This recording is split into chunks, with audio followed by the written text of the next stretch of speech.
আসসালামু আলাইকুম। আজকের বিষয় হচ্ছে এসএসসি পরীক্ষায় যে রাইট ফর্ম অফ ভার্ব আসছে। এবার এসএসসি পরীক্ষায় রাইট ফর্ম অফ ভার্বে প্রায় অধিকাংশ স্টুডেন্ট 10টা গ্যাপের মধ্যে 10টাই পেরেছে, এমন খুব কম রয়েছে। এবারে রাইট ফর্ম অফ ভার্বের জন্য প্রায় অনেক স্টুডেন্টের A+ মিস হবে। তো কেন এমন হচ্ছে, কেমন এমন হলো, এই রাইট ফর্ম অফ ভার্বে এমন কি ছিল যে এই সমস্যাটা হয়েছে? চলুন একটু দেখা যাক। So here it is.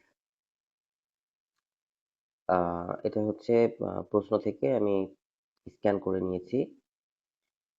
তো এখানে যেটা সবচেয়ে বড় সমস্যা হচ্ছে যে যখন স্টুডেন্টরা এই অর্থগুলো বুঝবে না, যেই ওয়ার্ডগুলো দেয়া আছে, যে ভার্ব হোক বা প্যাসেজের মধ্যে শব্দগুলো হোক, এই শব্দগুলো যখন অর্থ বুঝতে পারবে না তখন একটা প্রবলেম।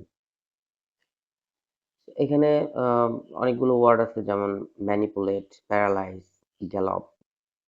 তো এই ওয়ার্ডগুলোর আহ, অর্থটা অনেকের কাছে ক্লিয়ার ছিল না। তো এবার একটু ভিতরে আসি। বলছে, price of essentials is such a crucial factor that it directly dash the life and living of the majority people. তো এখানে সব থেকে বড় ব্যাপার হচ্ছে স্টুডেন্ট যখন বাক্যটা পড়ার পর যদি অর্থ না বুঝতে পারে তাহলে তারা টেন্স নির্ণয় করতে পারবে না, এবং টেন্স নির্ণয় করতে না পারলে সে সঠিক ফর্মটাও দিতে পারবে না। তো এখানে আম, বলা হচ্ছে যে নিত্য প্রয়োজনীয় দ্রব্যের দাম একটা গুরুত্বপূর্ণ ব্যাপার, যেটা এটা সরাসরি মানুষের জীবন জীবিকাকে প্রভাবিত করে, বেশিরভাগ মানুষের। তো এখানে এ নাম্বারে প্রথমে হচ্ছে কন্ট্রোলস। আর কন্ট্রোলের সাথে এস কেন যুক্ত হবে, কারণ subject third person singular number. The measures so far dash by the government dash appreciation from the people. এখানে দুটো গ্যাপ রয়েছে। এখন এই দুটো গ্যাপের মধ্যে কোথায় ফাইনাইট ভার্ব বসবে এবং কোনটা নন ফাইনাইট বসবে, এটা একটা কনফিউশন ছিল অনেকের মধ্যে।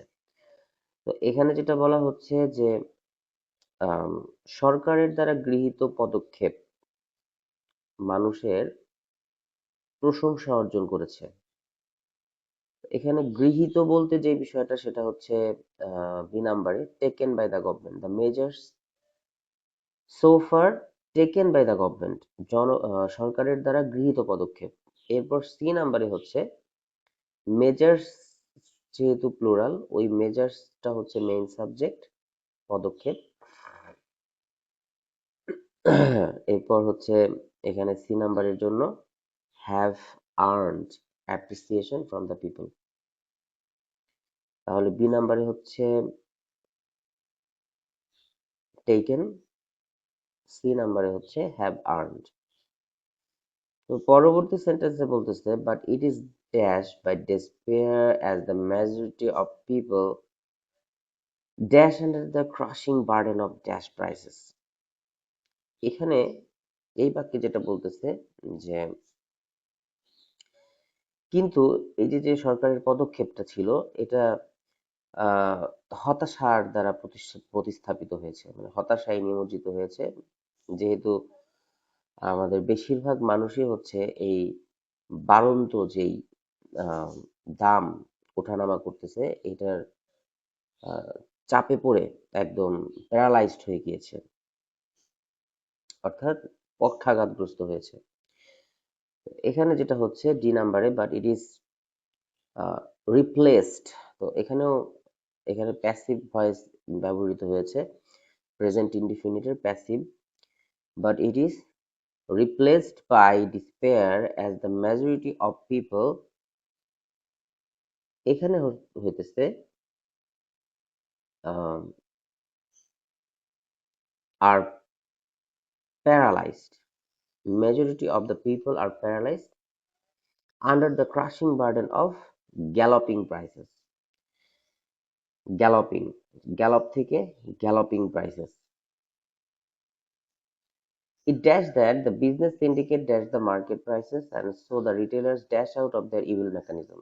এখানে এই লাইনে যেটা বলতেছে যে এটা জানা গিয়েছে যে বিজনেস সিন্ডিকেট যেটা আমরা বলি, উম, এই বিজনেস সিন্ডিকেটরা হচ্ছে মার্কেটের দামকে ম্যানিপুলেট করতেছে, মানে তারা নিজেদের মতো করে কারসাজি করতেছে যাতে করে আহ, যারা হচ্ছে খুচরা বিক্রেতারা আছে তারা এই তাদের এই ইভিল মেকানিজম মানে শয়তানি কর্মকাণ্ড অপকর্ম থেকে বের হয়ে আসতে পারতেছে না। তো জি নাম্বারে হচ্ছে ইট ইজ লার্নড, এখানেও প্যাসিভ করতে হবে, is learned that the business syndicate, এখানে ম্যানিপুলেট ম্যানিপুলেটস, এটা হচ্ছে প্রেজেন্ট ইনডিফিনিটে রাখা যায়, আবার প্রেজেন্ট কন্টিনিউয়াসেও রাখা যায়, is manipulating the market prices and so the retailers can not come out, বের হয়ে আসতে পারতেছে না, ক্যান নট কাম, মডেল অক্সিলারির সাথে কাম যুক্ত হবে, can not come out of their evil mechanism, I নাম্বারে can not come out. And some selfish men are dashed to have been involved in illegal activities. তো কিছু স্বার্থান্বেষী মানুষ এই আহ, অবৈধ কর্মকাণ্ডের সাথে জড়িত রয়েছে, এটা পাওয়া গিয়েছে। তাহলে এখানে হচ্ছে এটাও প্রেজেন্ট ইনডিফিনিটের প্যাসিভে আছে যে some selfish man are reported to have been involved in illegal activities. তাহলে দেখা যাচ্ছে যে এখানে যেই স্টুডেন্টরা এত শত রুলস পড়ে রাইট ফর্ম অফ ভার্বের জন্য, এখানে কিন্তু অত রুলস আসেনি। এখানে যেই রুলস হিসেবে যেটা আছে এখানে টেন্সটাই হচ্ছে মুখ্য। যেমন আমরা যদি দেখি এখানে এ নাম্বারে প্রেজেন্ট ইনডিফিনিট, বি নাম্বারে হচ্ছে নন ফাইনাইট, সি নাম্বারে হচ্ছে প্রেজেন্ট পারফেক্ট, এরপর ডি নাম্বারে হচ্ছে প্রেজেন্ট ইনডিফিনিটের প্যাসিভ, ই নাম্বারে নন ফাইনাইট, সরি, ই নাম্বারে হচ্ছে প্রেজেন্ট ইনডিফিনিটের প্যাসিভ, এফ নাম্বারে হচ্ছে নন ফাইনাইট। আমি এর আগে একটা ভিডিও দিয়েছিলাম আমার প্রোফাইলে রয়েছে যে ফাইনাইট এবং নন ফাইনাইট কিভাবে সেন্টেন্সে থাকে, কিভাবে ব্যবহৃত হয় সেটার উপরে, এটা দেখে আসার অনুরোধ রইল। জি নাম্বারটাও সেই একইভাবে প্রেজেন্ট ইনডিফিনিটের প্যাসিভ, এইচ নাম্বারে হচ্ছে প্রেজেন্ট ইনডিফিনিট অথবা প্রেজেন্ট কন্টিনিউয়াস, আই নাম্বারে হচ্ছে মডেল অক্সিলারি যেটা প্রেজেন্ট ইনডিফিনিটেই রয়েছে, মডেল অক্সিলারি পরে ভার্বের প্রেজেন্ট ফর্ম, লাস্টলি যে নাম্বারেও প্রেজেন্ট ইনডিফিনিটের প্যাসিভ, এখানে অক্সিলারি ভার্ব দেয়া ছিল আর হচ্ছে মূল ভার্বের পাস্ট পার্টিসিপেল করতে হয়েছে। তাহলে এই রাইট ফর্ম অফ ভার্বের সব থেকে মেইন যে বিষয়টা সেটা হচ্ছে অর্থটাকে বুঝতে পারা, প্যাসেজের অর্থ বুঝতে পারা এবং সেই অনুযায়ী টেন্সটাকে ধরতে পারা। ওকে, থ্যাংক ইউ সো মাচ।